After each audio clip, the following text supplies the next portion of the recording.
Hi friends, welcome back to our channel. അപ്പോൾ ട്രെയിലറൊക്കെ കാണുമല്ലോ അല്ലേ? ഇതൊരു കല്യാണ ചെക്കൻ്റെ എൻട്രി ഒന്നും അല്ല. നമ്മുടെ അനിയൻ ചെക്കൻ ഒരു കാറ് വാങ്ങി, കിയ സെൽറ്റോസ്. അപ്പോൾ അതിനെക്കുറിച്ച് കുറച്ച് ഇൻഫർമേഷൻസ് ഷെയർ ചെയ്യണമെന്ന് തോന്നി. ഒരു റിവ്യൂ പോലെ ചെയ്തിട്ടുള്ളൊരു വീഡിയോ ആണ്. അപ്പോൾ ഇതുപോലെ ഈ കാറ് വാങ്ങാൻ ഉദ്ദേശിക്കുന്നവരും അല്ലെങ്കിൽ SUV ടൈപ്പ് കാർ ചെക്ക് ചെയ്യുന്നവരും ഈ വീഡിയോ ഒന്ന് മൊത്തം കണ്ടു നോക്കൂ. സാധാരണ പോലുള്ള കുറച്ച് ക്വസ്റ്റ്യൻസും കാറിനെ കുറിച്ചുള്ള ഇൻഫർമേഷനാണ് ഇതിൽ ഞങ്ങൾ ഷെയർ ചെയ്യുന്നത്. അപ്പോൾ വീഡിയോ മുഴുവൻ കണ്ടു നോക്കൂ. അപ്പോൾ ഞാനേ വണ്ടി ഉള്ളിൽ നിന്ന് കയറി നിന്നിട്ട് വണ്ടി നിർത്തട്ടെ. ഓക്കെ. ഓ, പുഷ് സ്റ്റാർട്ടാണല്ലേ? പുഷ് സ്റ്റാർട്ടാ. അത് ശരി. മോഡലിനും പുഷ് സ്റ്റാർട്ടാണോ അതോ? ഇല്ല, തേർഡ് ഓപ്ഷൻ തൊട്ടിട്ട് പുഷ് സ്റ്റാർട്ട് വരുന്നുണ്ട്. അതുപോലെ മിറേഴ്സിന്റെ കാര്യമാണെങ്കിലും ഇലക്ട്രോണിക്കൽ ഫോൾഡബിൾ ആവുന്നത് ഈ മോഡലോട്ടിട്ടാണ്. ശരി, ഓക്കെ.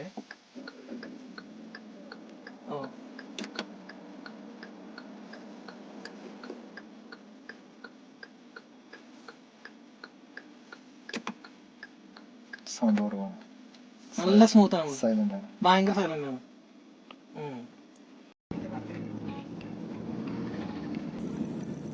ഇപ്പൊ ഞാനൊക്കെ ഇതിനു മുമ്പ് ഓടിച്ചിട്ടുള്ളൊരു സെഡാനാണ്. അപ്പോൾ അതിന്ന് പെട്ടെന്നൊരു SUV വെഹിക്കിൾ ഓടിക്കുമ്പോൾ ഇനിയിപ്പോ പറഞ്ഞ പോലെ തന്നെ നല്ലൊരു റൈഡ് ഹൈറ്റും ഡ്രൈവ് പൊസിഷനാണ് കേട്ടോ. ഫ്രണ്ടിലേക്കുള്ള വിസിബിലിറ്റി, അതിന്റെ ആ എഡ്ജും ആ കോർണറൊക്കെ നന്നായിട്ട് ഒരുവിധം കിട്ടുന്നുണ്ട്. ഫ്രണ്ടിന്റെ ബോണറ്റ് പവർ ലൈൻസ് ഇവിടെ കൊടുത്തിട്ടുണ്ട്, കുറച്ച് പ്രൊജക്റ്റഡ് ആയിട്ടുള്ള ലൈൻസ്. ലെഫ്റ്റിക്ക് നോക്കുമ്പോൾ ഏകദേശം അത് നമുക്കൊരു ഗൈഡ് ലൈൻ പോലെ യൂസ് ചെയ്യാം സൈഡ് കിട്ടാൻ വേണ്ടി.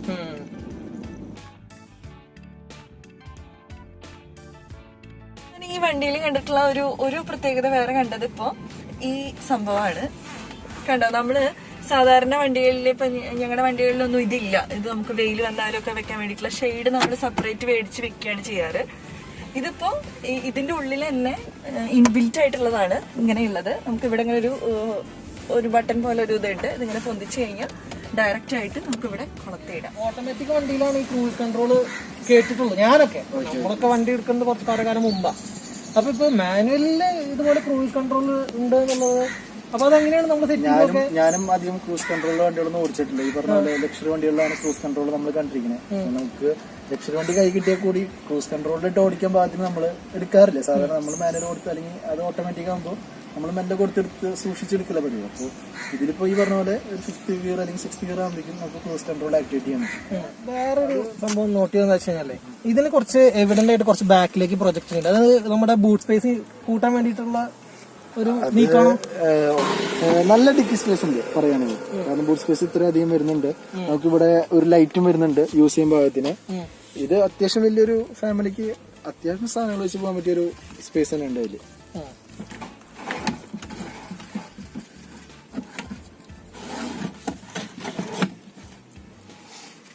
അങ്ങനെ സ്പെയർ പാർട്സിൽ അഡീഷണൽ ആയിട്ട് വല്ല നോർമൽ ബേസിക് ഒരു ലിവർ, ഒരു സ്റ്റെപ്പിന് ടയർ. ടയേഴ്സ് ഏതിന്റെയാണ്? അവര് ടയേഴ്സ് കമ്പനി കോൺട്രാക്ട് ചെയ്തിരിക്കുന്നത് 3 കമ്പനി ആയിട്ടാണ്. MRF ഉണ്ട്, പിന്നെ കൂടിയ മോഡലിന് വേറൊരു ഇതുണ്ട്. പിന്നെ എനിക്കിട്ടിരിക്കുന്നത് സോളസ് എന്ന് പറഞ്ഞ സാധനമാണ്. അത് അവരുടെ നല്ല ബ്രാൻഡാണ്.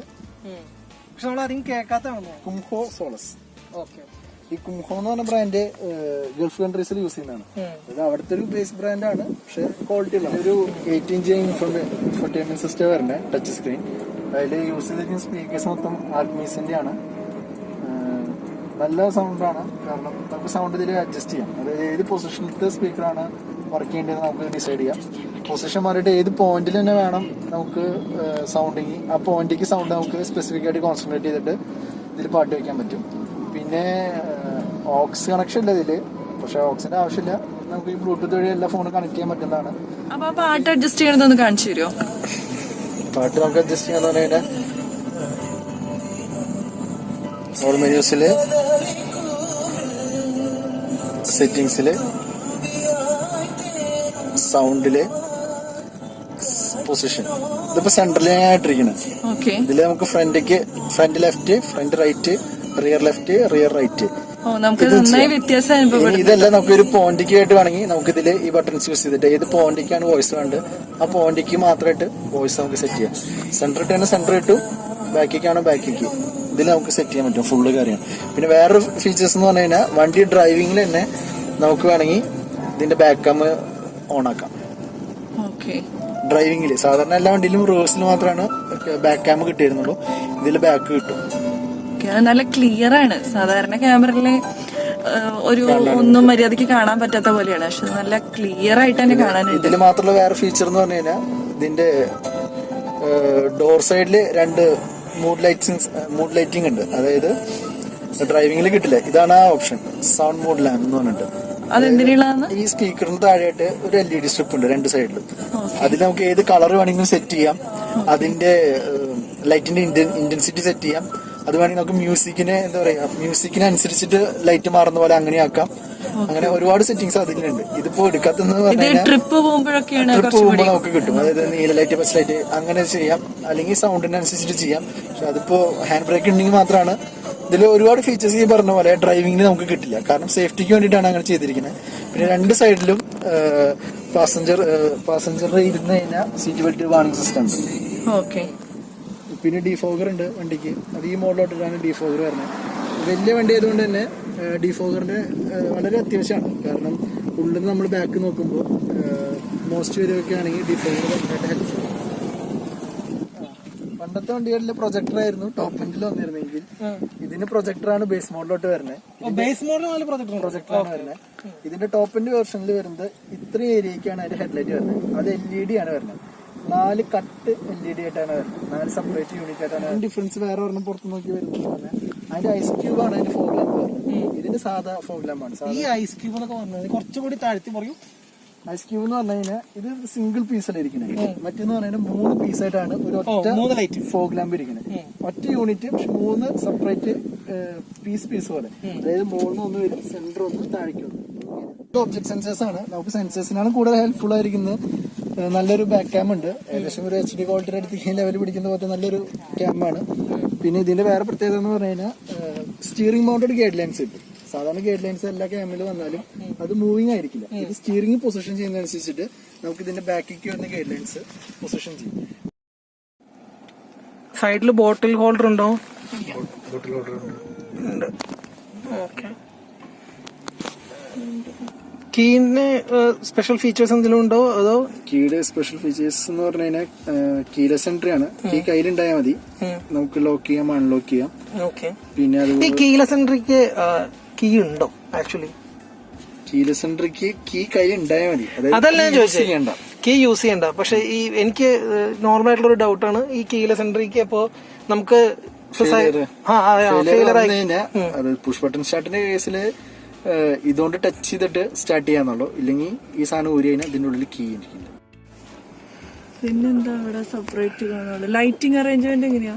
മേലെ തന്നെയാണ് പ്രസ്സിംഗ് വരുന്നത്. അല്ലാതെ നമുക്ക് ഇടണമെങ്കിൽ ഇടാം. പിന്നെ ഒരു സൺഗ്ലാസ് ഹോൾഡർ ഉണ്ട്. Sunglass holder. സ്പേസിംഗ് എങ്ങനെയുണ്ട്? നല്ല സ്പേസ് ആണ്. വണ്ടർഫുൾ ഡീറ്റെയിൽസ് ഒറ്റയടിക്ക് കയറ്റി ഇത്രയും സ്പേസ് വരും. മറ്റേ പുതിയ മോഡലിന് മാത്രം എന്നാണ് ഈ സംഭവം. ഇത് ടോപ്പിന്റെ വെർഷനിൽ വന്നിരുന്നു ഈ ഫിനിഷ്. ഇതൊരു ജൂൺ എഡിഷൻ തൊട്ടിട്ടാണ് ഇവിടേക്കും, അതായത് കുറച്ച് ബേസ് മോഡലിൽ കിടക്കുന്ന വണ്ടികൾക്കൊക്കെ പിയാനോ ഫിനിഷും അതുപോലെ ഈ ഡിസൈനിങ്സ് ഒക്കെ വന്നു. ഓക്കെ. മോഡലിൽ സ്പീക്കേഴ്സ് ഏതാ വരുന്നത്? ബോസിന്റെ സിസ്റ്റം ആണ് വരുന്നത്. ബോസിന്റെ. ഇതിന് ആർക്മേസിന്റെ സിസ്റ്റം. ഓക്കെ. അപ്പൊ ഇതിന് ഫ്രണ്ടില് ഡാഷിനൊരു സ്പീക്കർ വരുന്നുണ്ട്. ഡാഷിൽ ഒരു ചെറിയ സബ് കൊടുത്തിട്ടുണ്ട്. സബ് കൊടുത്തിട്ടുണ്ട്. മറ്റേ ബോസിന്റെ സിസ്റ്റത്തില് ബൂട്ടിലാണ് സബ് വരുന്നത്. ബൂട്ടിലാണ്. ഓക്കെ. ഞാൻ കമ്പനി മാൻസാണ് യൂസ് ചെയ്തത്. 7D, അതായത് 2 ലെയർ ആയിട്ടാണ് ഇട്ടിരിക്കുന്നത്. അത് റഫ്യൂസിനുള്ളും അതിന്റെ താഴത്തെ ഒരു ബേസ് ആയിട്ടുള്ള സൈഡിൽ സെൽട്ടോസിന്റെ ബാഡ്ജിങ് ഉണ്ടാവും. നല്ല പ്രീമിയം ക്വാളിറ്റിയാണ്. ഇപ്പോ ഈ അഡീഷണൽ കോസ്റ്റിൽ ഇപ്പൊ ഈ വണ്ടിയിൽ ചെയ്ത പറഞ്ഞു നമ്മുടെ ഹെഡ് റെസ്റ്റ് എടുത്തിട്ടുണ്ട്, മാറ്റ് എടുത്തിട്ടുണ്ട്, അതുപോലെ അഡീഷണൽ ആയിട്ട് ആക്സസറീസ് ചെയ്തത് എന്തൊക്കെയായിരുന്നു? ഇൻസേർട്ടുകളാണ് കൂടുതലായിട്ട് ചെയ്തിരിക്കുന്നത്. അതായത് ക്യാഷിന്റെ കേസിൽ നോക്കുമ്പോൾ കൂടുതലായിട്ട് നമുക്ക് ചെലവായത് ക്രോമൻ സെറ്റ്സിന്റെ മുകളിലാണ്. പിന്നെ ഉള്ളിലത്തെ രണ്ടുമൂന്ന് ചെറിയ കാര്യങ്ങൾ, ഈ നെക്ക് പില്ലോ, ടിഷ്യൂ ബോക്സ്, അതുപോലത്തെ കുറച്ച് കാര്യങ്ങൾക്കാണ്. സീറ്റ് കവർ ഒന്നും നമ്മൾ ചേഞ്ച് ചെയ്ത് സീറ്റ് കവർ കമ്പനിയിൽ തന്നെയാണ് ചെയ്തിരിക്കുന്നത്. ഇത് അവരുടെ സീറ്റ് കവറാണ്. അവരുടെ സീറ്റ് കവറാണ്. അപ്പൊ അതായത് ഡിഫോൾട്ട് വരുന്ന ബേസ് മോഡൽ ഇതല്ല? അല്ലല്ല, ഇത് സീറ്റ് കവർ ചെയ്താണ്. നല്ല ഫിനിഷ് ആയത്. ഞാൻ പുറത്തുനിന്നാണ് എല്ലാരും പറയാം, സീറ്റ് കവർ മാറ്റും പുറത്തുനിന്ന് ചെയ്താൽ മതി എന്നാണ് എല്ലാരും പറയാ. കാരണം അത് വാറന്റി ഇഷ്യൂ ആയിട്ടൊന്നും പ്രശ്നം വരാത്ത കാര്യങ്ങളാണ്. അപ്പോ പക്ഷെ ഞാൻ അവിടുത്തെ നോക്കിയപ്പോ എനിക്ക് ക്വാളിറ്റി കണ്ട് ഇഷ്ടപ്പെട്ടിട്ടും നല്ല ലെതറാണ്. അങ്ങനെ ഞാൻ അവിടെ തന്നെ ചെയ്യിപ്പിച്ചാണ്. വണ്ടി എടുക്കുന്നതിന് മുമ്പ് തന്നെ അവരോട് പറഞ്ഞിട്ടാണ് വണ്ടി എടുത്തത്. സീറ്റ് കവറിന്റെ പാക്കേജ് ഡിഫറെന്റ് ആണോ? സീറ്റ് കവറിന്റെ പാക്കേജ് വലിയ ഡിഫറൻസ് വരുന്നില്ല. അവർക്ക് 2-3 കളേഴ്സ് ഉണ്ട്, പിന്നെ 2-3 ഡിസൈൻസ് ഉണ്ടെന്നുള്ളൂ. ഒരുവിധം ക്വാളിറ്റി ഒക്കെ ഇത് സെയിം ആണ്. ഇതിപ്പോ എവിടുന്നാ നമ്മള് വണ്ടി എടുത്തത്? ഞാൻ വണ്ടി എടുത്തത് തൃശ്ശൂർ ഇഞ്ചിയാണ്. നമ്മുടെ മണ്ണുത്തി സൈഡല്ല, നടത്തറ സൈഡാണ്. അതായത് തൃശ്ശൂരിന്ന് കൊച്ചി പോകുമ്പോ റൈറ്റ് സൈഡിലായിട്ട് വരും. മെഴ്സിഡീസ് ബെൻസിന്റെ ഒക്കെ തൊട്ട് മുമ്പായിട്ട്. അത് ശരി. പിന്നെ ഇതിന്റെ സർവീസും കാര്യങ്ങളും നമ്മൾ ചോദിക്കാൻ മറന്നുപോയി. എങ്ങനെയാണ് അവർ റെക്കമെൻഡ് ചെയ്യുന്നത്? എങ്ങനെയാണ് നമ്മുടെ അവര് സർവീസ് ചെയ്യുന്നത് 1000 കിലോമീറ്റർ അല്ലെങ്കിൽ 1 മന്തിന്റെ ഉള്ളിൽ ഫസ്റ്റ് സർവീസ്. സ്കോഡയുടെ ഒക്കെ വണ്ടി വരുമ്പോൾ അതുപോലെ അവർ കുറച്ച് വാറണ്ടിയും കാര്യങ്ങളൊക്കെ പറയുന്നില്ലേ? അതുപോലെ എന്തെങ്കിലും വാറണ്ടി എന്തെങ്കിലും? വണ്ടിക്ക് അവർ തരുന്നത് 3 വർഷത്തെ വാറന്റിയാണ്. എക്സ്റ്റൻഡ് വേണമെങ്കിൽ എക്സ്റ്റൻഡ് എടുക്കാം. അത് നമ്മൾ താല്പര്യം പോലെ. എക്സ്റ്റൻഡ് വാറന്റി എനിക്ക് തോന്നുന്നു 25,000 ആണ് സ്റ്റാർട്ട് ചെയ്യണേ. നമ്മൾ അപ്പെടുത്തില്ലെങ്കിൽ പിന്നെ എടുക്കുമ്പോ, അതായത് എത്ര ഡ്യൂറേഷൻ കണ്ടിട്ടാണ് വണ്ടി ഡെലിവറി ചെയ്തിട്ട് എടുക്കണത്, അതനുസരിച്ചിട്ട് എക്സ്റ്റൻഡ് വാറന്റിയുടെ റേറ്റ് കൂടുണ്ട്. അത് ഒരുവിധം എല്ലാ ആൾക്കാർക്കും അങ്ങനെ തന്നെയാണ്. അപ്പോൾ ഞാൻ പറയുകയാണെങ്കിൽ, ഞാൻ റെക്കമെൻഡ് ചെയ്യുകയാണെങ്കിൽ, നമ്മളിപ്പോൾ ഡീസൽ വണ്ടിയാണ് എടുക്കണേ, ഒരുപാട് റണ്ണിങ് ഉണ്ടെങ്കിൽ മാത്രമാണ് എക്സ്റ്റൻഡ് വാറന്റിയുടെ ഒരു ആവശ്യമായിട്ട് തോന്നണേ. ഇപ്പൊ നമ്മള് ബഡ്ജറ്റിൽ എടുക്കുകയാണെങ്കിൽ എക്സ്റ്റൻഡ് വാറന്റി മാത്രം ഒഴിവാക്കുമ്പോൾ ഏകദേശം ഒരു 30K അടുത്ത് നമുക്ക് കുറയ്ക്കാം. ഓക്കെ. ഇപ്പൊ എല്ലാവരും ചോദിക്കുന്ന മെയിൻ ആയിട്ടുള്ള കാര്യം, വണ്ടിക്ക് എത്രയായി, മൈലേജ് എത്ര കിട്ടും? അപ്പൊ ഇത് പുതിയ വണ്ടിയാണ്, നമുക്ക് കറക്റ്റ് ആയിട്ട് അറിയില്ല. അപ്പൊ വണ്ടിക്ക് എത്രയാണെന്ന് ഞാൻ ചോദിക്കുമ്പോൾ ആക്സസറീസ് ഒന്നും ഇൻക്ലൂഡ് ചെയ്യാതെ നോർമൽ അവർ പറയണ ബേസ് റേറ്റ് ഇടുന്നത് എത്രയാണ്? ഇതിന്റെ ബേസ് റേറ്റ് ഇടുന്നത് 1250 ആണ്. 1250. ഓക്കെ. പിന്നെ അതുപോലെ കമ്പനി പറയുന്ന മൈലേജ് എത്രയാണ്? കമ്പനി പറയുന്ന മൈലേജ്, കമ്പനിയിലെ ആൾക്കാർ പറഞ്ഞ മൈലേജ് 16 ആണ്. 16 കിട്ടുന്നതാണ് പറയുന്നത്. നമ്മളിപ്പോ എടുത്തിട്ട് അധികം ആവാത്തോണ്ട് നമുക്ക് കറക്റ്റ് ആയിട്ട് സർവീസും കഴിയാത്തോണ്ട് ഇല്ല. പക്ഷെ എനിക്ക് ലോങ് ഡ്രൈവിംഗ് അപ്പോ പോയപ്പോ എനിക്കൊരു 14.2 ആണ് കിട്ടി. അത് നമ്മള് സ്ക്രീനിൽ കിട്ടും. നമ്മള് അപ്പ് റൺ ചെയ്യുമ്പോൾ മൈലേജ് എത്രയാണ്, മൊത്തത്തിൽ റൺ ചെയ്യുമ്പോൾ കിട്ടുന്ന മൈലേജ് എത്രയാണ്, ആവറേജ് ആയിട്ട് നമുക്ക് കിട്ടുമ്പോൾ അതിൽ കാണിക്കുന്ന മൈലേജ് വെച്ച് നോക്കുകയാണെങ്കിൽ, ഞാൻ ഇപ്പോ ടോപ്പിറ്റ് ഫ്യൂൽ അടിച്ചിട്ടുള്ള മൈലേജ് അല്ല ചെക്ക് ചെയ്തത്, ഇതിൽ കാണിക്കുന്ന മൈലേജ് ആണെങ്കിൽ 14.2 ആണ് എനിക്ക് കാണിച്ച ഹയസ്റ്റ്. നമുക്ക് സിറ്റിയിൽ എങ്ങനെ പോയാലും ഒരു 10ന്റെ അടുത്ത് 10 അബോവ് കിട്ടുന്നുണ്ട് സിറ്റിയിലാണ് വണ്ടി ഓടിക്കുന്നത്.